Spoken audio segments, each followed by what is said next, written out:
The Pulse with Andy Blake, presented by Coca-Cola in association with BSP Life and supported by Fiji Link, Fiji Airways and Captain Cook Cruises Fiji.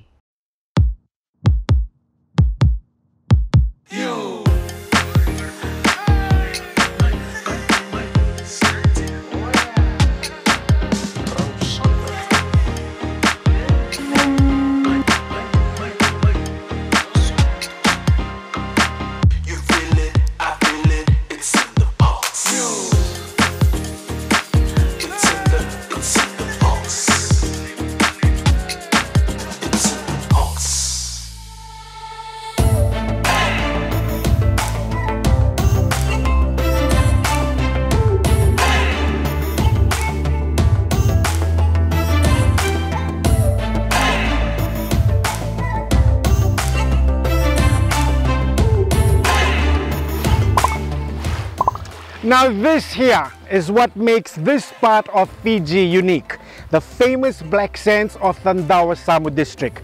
And when you're planning your next vacation and your holiday checklist includes peace and serenity, total seclusion, scenic lookouts, dolphin watching and fresh gentle sea breeze, then you need to check yourself into Takalana Bay Resort. You can enjoy leisure afternoon strolls along Takalana Bay Resort's famous black sands, just one of the many attractions on offer in arguably one of Fiji's most scenic eco-resorts. Located in the Dawasamu district, it is a 1.5-hour drive from the Fijian capital Suva and is perched neatly on the north coast of the main island Tailevu. This is the perfect remote getaway for those who seek to get away from it all.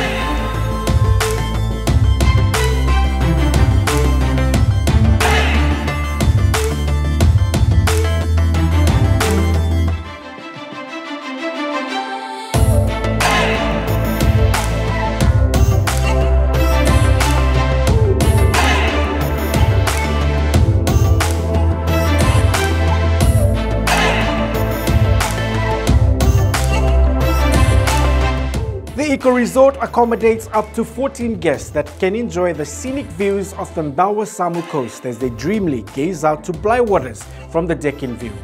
Guests can stay in comfort in one of the resort's modern bures, which has a Fijian village feel but is still fully equipped with all of the facilities that you would expect to guarantee a relaxed tropical holiday. The resort has its own private beach and is surrounded by pine forest, native bush and a colorful manicured flower oasis.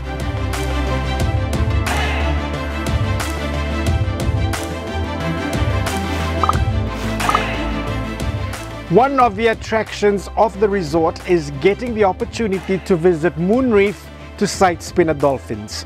While here, you'll also be able to soak in the picturesque views of the Dawasamu coastline, including Mount Tova Peak behind me.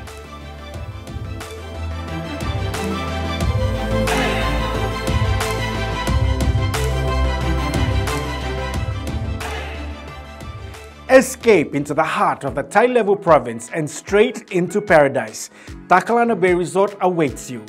Here you can boat out to the famous Moon Reef, which is an immaculate spot just 20 minutes off the resort's coast and is home to spinner dolphins.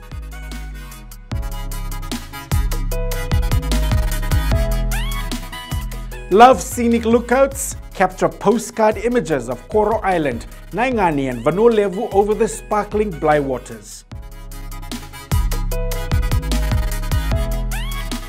Takalana Bay Resort is the perfect remote getaway for those who seek to get away from it all.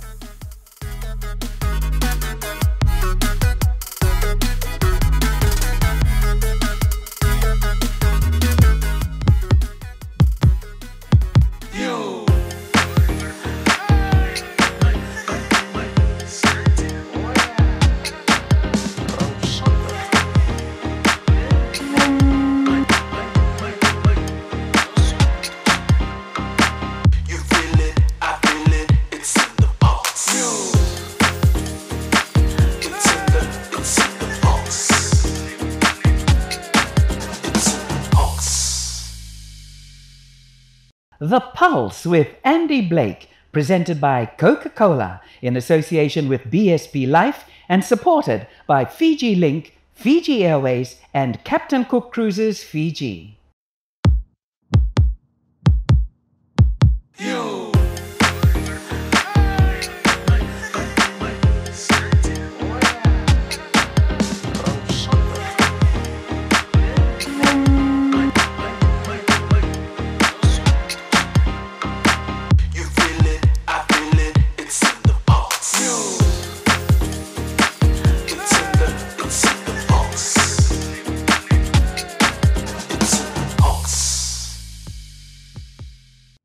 Bula, welcome back to The Pulse. I trust you're having a great evening from whatever part of our beautiful country you're joining me from. Live on MyTV, across our MyTV Facebook page, including our viewers watching on our YouTube platform. Thank you for your company. Before the break, my Eat, Stay, Love profile from the heart of the Tailevu province, Takalana Bay Resort in Dawasamu. Now let's head to Nadi and check out one of the most innovative SMEs called My Desk that is offering a shared workspace facility with a colorful surrounding. Take a look.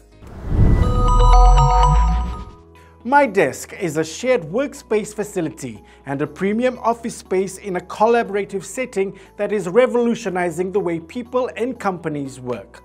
Located down the Nadi back road in the jet set town, this SME is all about collaborating, connecting and creating. So, hi, I am Dipti Sharma and I am from Singatoka. I was born and bred in Singatoka. I am a proud Duvu Singatoka girl. So, My Desk is a collaborative workspace. My Desk is a collaborative workspace. It has a hot desking concept kind of thingy, and what we want our clients to do, just come, bring your laptop, or even if you do not have a laptop, we will provide you with the laptops and or with a workstation or a additional TV screen, and you need to all you need to do, plug in to the workstations and you do the work. So My Desk is located in back road Nadi. We are just 2 minutes, probably 2-3 minutes away from Nadi airport, and it's located in a very convenient space, and we are surrounded by some amazing entrepreneurial business, I would say. So we are open from 7 a.m. to 7 p.m.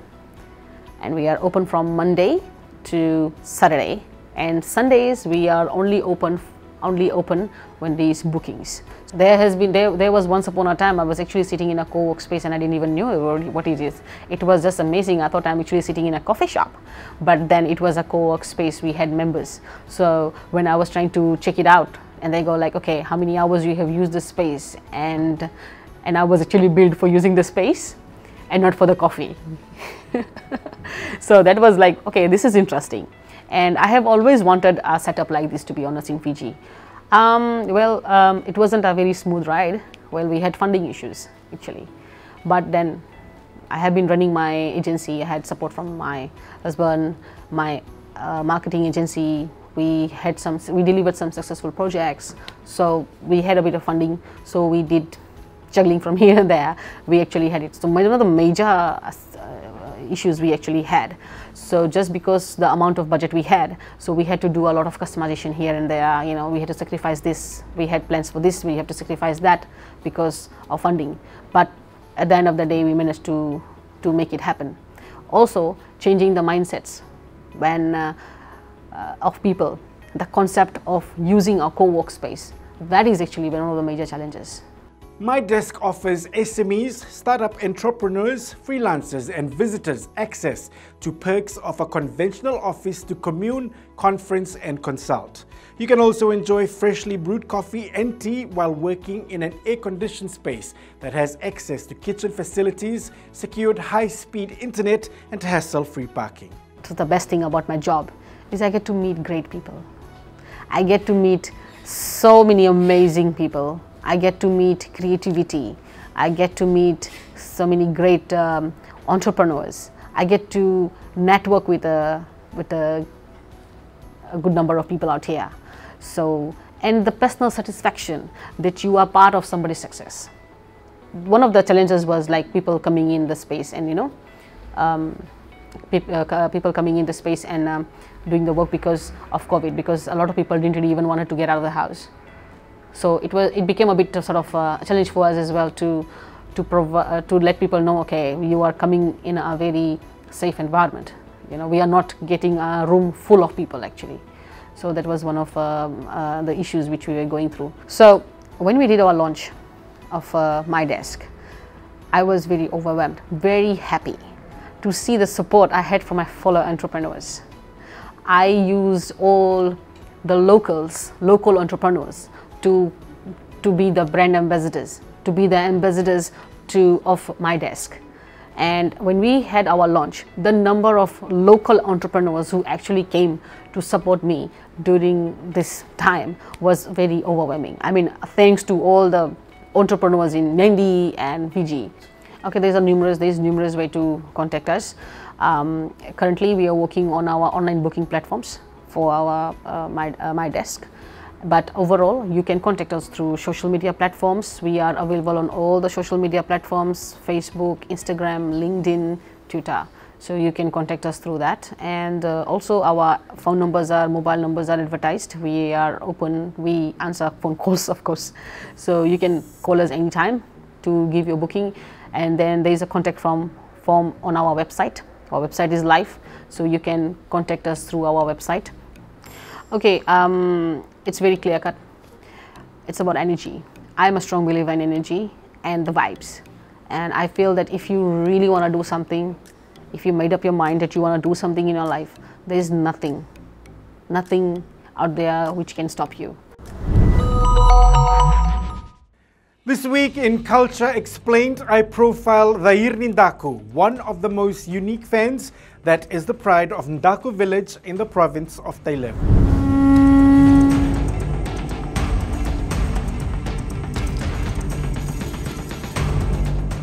Daku village, located about 30 minutes outside of Nausori town in the Tailevu province, is famed for the unique woven fans.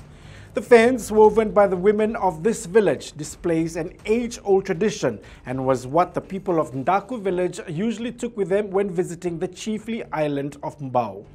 It is said that the skills of making a Daku fan is not given easily to any woman who is not from Daku village. The fans belong to the Vunivalu of Mbao, and in the olden days, photos of the Vunivalu were usually taken with him holding a fan from the village of Daku.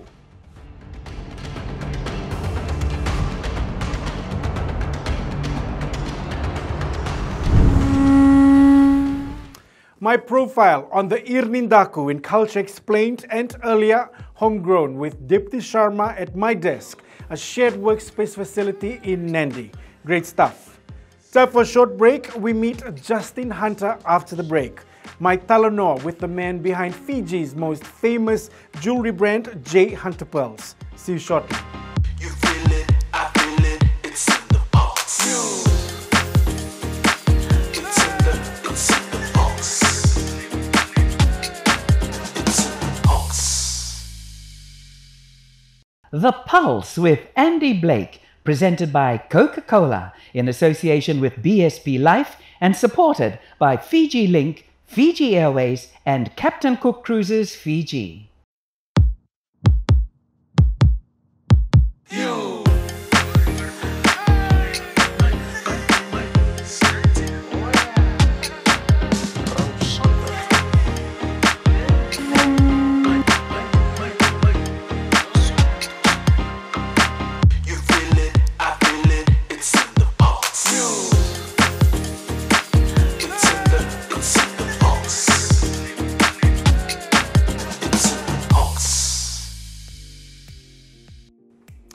Bulavinaka and welcome back to The Pulse. I trust you're enjoying the show this evening. Now, let's head to the hidden paradise and meet one of the most iconic names and faces when it comes to international Fijian brands and jewelry. Justin Hunter, pioneer and visionary when it comes to producing some of the best pearls in the world, is the founder of J. Hunter Pearls. This is my Talanoa with him. Take a look. All right, well, my name's Justin Hunter. I'm from Savu Savu. My father was an American real estate tycoon during the 1960s in Fiji. My mother is from a plantation up the coast. She's part of the whole Savu Kailoma scenery, where we're related to all the Whippies. You know, in Savu we're all related, eh? My father met her when he went to try to buy my grandfather's property. And my grandfather kicked him off the property, and then he turned around and his lovely daughter, who had just won Miss Hibiscus, was gone. So, you know, that's my parents. I was actually born in the US because at that particular time they were up there. They traveled quite a bit, but I grew up most of my my young years in Fiji. Every part of life you start transitioning a little bit more, and you know, believe it or not, I just turned 50 this year, and the way I started my days now are certainly different than the way I did 20 years ago, where I might not have started my day till later or very groggy. Now I realize that there's a certain amount. I'm one of these people that is naturally very alert, and my brain can't stop in the morning. So I usually do a workout. I got a swimming pool. I love to swim. I like to exercise. I like to think things through. Don't try to eat much in the morning. Do a bit of yoga and meditation, actually, believe it or not. And then I go to work. But my morning is my most productive time, and I usually try to not get too excited or ahead of myself, and that's why I think I have these exercise routines and a slow down before I go. It's interesting. So health is important, I've discovered. So I try to be healthy in the mornings. I was privileged enough to go overseas. I was able to go overseas, get a good education. I was smart enough to make it through college and things. But I think every single person that is from Fiji, that is overseas, they've got one goal in mind. How do you get back home? And whether it was going to be pearls or prawn farming or anything else, once I thought I had developed kind of the skills I needed to do it, I was definitely always going to come home. Becoming a visionary, pioneer, I'm not so sure. I mean, not so much in producing pearls, because there was an old man, Tokito, that was producing pearls before me in the 1960s when the Japanese tried to do it. But I suppose the visionary, which I don't really like that term, or pioneer, maybe not so much in pearls, but maybe in the way we market our pearls, the way we talk about the story about pearls. And I don't think that's just for Fiji. I think that's kind of gotten me famous all over the luxury world, is the backstory behind pearls that people quite often forgot about. They didn't think about pearls coming from some of the most beautiful places in the world. And pearls are not just a beautiful piece of jewelry. You know, you're actually investing money in these beautiful places. And how else do they get money? And so there's an incredible socio-economic story behind pearls, environmentally good, and that's probably, you know, what has led to a lot of the great privilege I've had in being recognized in the pearling industry. I don't know if I can say for sure that they're the best pearls in the world. I think everybody does some incredible stuff depending on what the consumer wants and things. But I think what I've added to is bringing into the equation that it's not just part of luxury, that pearls are a much bigger part of, there's a bigger story that creates the best pearl. They're actually probably the best gem in the world, because they're sustainable, they're organic, they create economic opportunities in some of the most beautiful islands in the world. that makes all pearls absolutely beautiful. Of course, I would say I make the best pearls in the world, but there's a lot of other people who make beautiful pearls, and you know, all pearls are beautiful. We distribute through several other companies, some in Paris, some one company called Asael in New York, and Asael is, I was giddy when I had Asael, because Asael was Salvador Asael, whose company it was the first man who really introduced pearls to the Western world. He put them on Marilyn Monroe, Jackie Onassis. He was the guy who broke it in. You know, before that, pearls were something just in Asia, but Asael did that. And he to this day, they're putting them on the Clintons, the Obamas, and all of that. They're kind of a, and so we do distribute through them. And what's probably one of the most incredible things that's happened to me is a company like Asael usually doesn't recognize where they get their pearls from. But, you know, they always tag these pearls are from Justin Hunter in Fiji, which is unheard of, to be quite honest, you know. And so that was, and that all came back because of the message of sustainability and doing the right thing.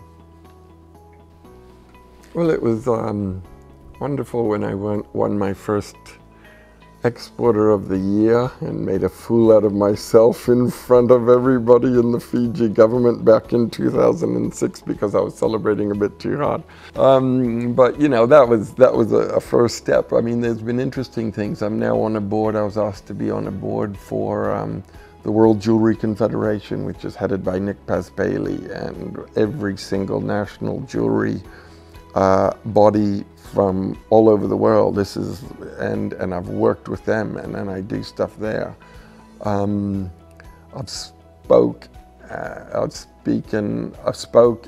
some of the biggest jewelry conferences in the world, but I also backed that up and validated that by speaking also in some of the most, the largest venues for ocean conservation, like World Oceans Day, UN ocean events all over the world, COP23, and you know, being able to merge luxury and conservation is quite an important thing, and it certainly was a major milestone.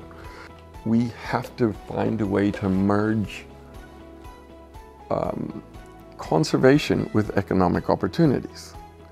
And so, you know, everybody had told me for years, oh, Savu town's going to keep growing. You know, you've got a growing population, you've got more development, you've got a sewage, no sewage treatment plant, you've got a rubbish dump that, you know, is leaching things in there, and you know, you're going to have to move further away. Why would I move further away? You know, instead of moving further away, I wanted to change the town, and I wanted to change it not just for me, but we had to set a level and a standard on where some of this money comes and where it should go, because we need to create jobs. We need to have proper infrastructure. We should have proper sewage things. And you know, we're sitting on some of the most valuable marine resources in the world at a time when there's warming sea temperatures. And so the Blue Town, at the end of all of this, I'll tell you what the Blue Town is. The Blue Town is based on a term that was made up in the 2090s, and it's based on what's called the blue economy. And the blue economy was written for developing islands and coastal communities, and how they could merge conservation and economic opportunities.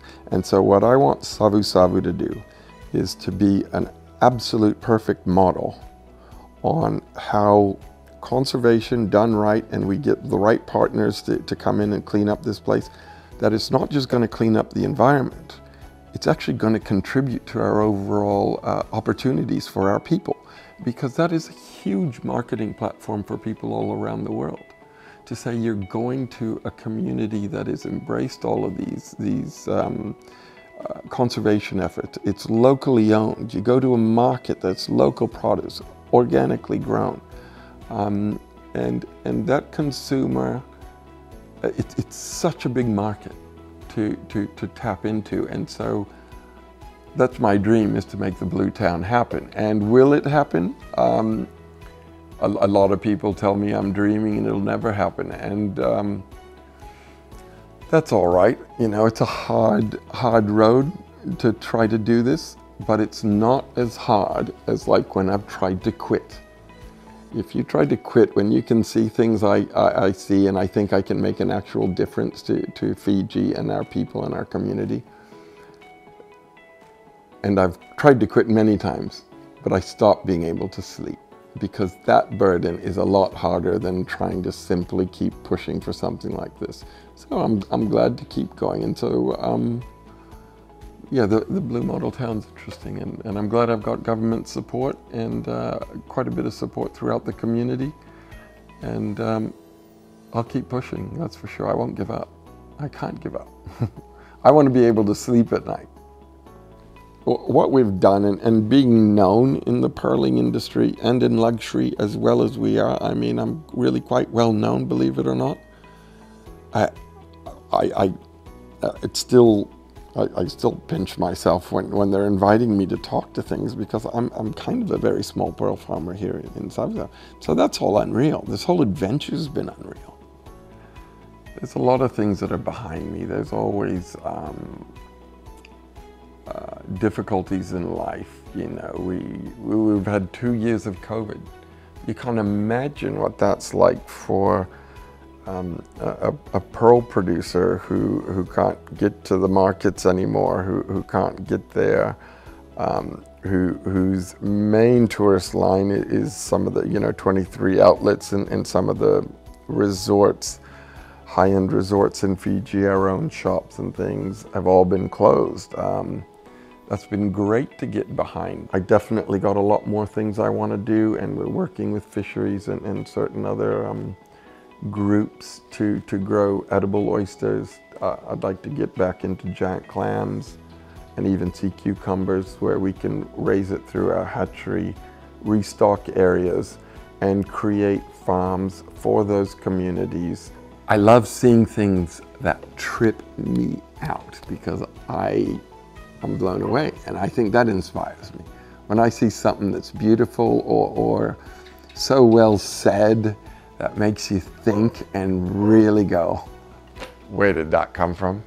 That's great. That's inspirational. Went up there to spend a couple of days with my aunt and uncle, and he was getting older, and I just said to them, how do I ever repay you or say thank you for all that you've done for me? Because everything I've done is because of you, and what can I do to pay you back? And he said something that stuck to me still to this day. He looked at me and he said, Justin, when you have the opportunity to help somebody less fortunate than you help them. That's how you pay us back. And that's kind of probably why I'm quite passionate about things. But yeah, it changed my life. It still gives me goosebumps when I think about what an incredible thing to say. If there's anything I leave behind, I would like to think that it would be to inspire a lot of kids to think outside the box, to take chances, to use art, to use passion, to do those things. I think downtime for me is trying to shut off my brain and doing something else. That can be fishing, spearfishing. I'd like to have Mike Tyson over for dinner, and I'd like to do a stare off with him at dinner. You know the way when he used to fight, he used to stand up there and just stare at his opponent, moving his eyes like that? I'd just like to do that once before dinner with Mike. What excites me is I think our people and the natural beauty of the place and some of the incredible opportunities we have through the Blue Town. I think Savu Savu is the model of how a really interracial, beautifully planned town should be. And there's nowhere else that's got, probably in the South Pacific or in many places of the world, that has the potential or ceiling Savu Savu does. Savu Savu has the opportunity to be a game changer, you know, because it's just unique, you know, the cultures, the mixes, the beauty, the reefs, the diving, you know, and that's exciting to me, and I want to do all I can to try to help it get there. Hi, I'm Justin Hunter. I'm on The Pulse with Andhy Blake. And that wraps The Pulse this week. I trust you enjoyed our show. My Talanoa with Justin Hunter, Eat, Stay, Love profile on Takalana Bay Resort in the Dawasamu district, Homegrown segment on My Desk in Nadi, and Culture Explained on the unique Daku. I look forward to your company again next week right here on My TV. For comments and questions, send us a message via our Facebook page, The Pulse with Andhy Blake. Remember to like the page and give this video a big thumbs up. You can also watch this episode again on our My TV YouTube channel and our Eat, Stay, Love segments on board Fiji Airways in flight from May 1st. I look forward to your company again next week. For now, enjoy the rest of your evening and stay safe. Nisama Demanda.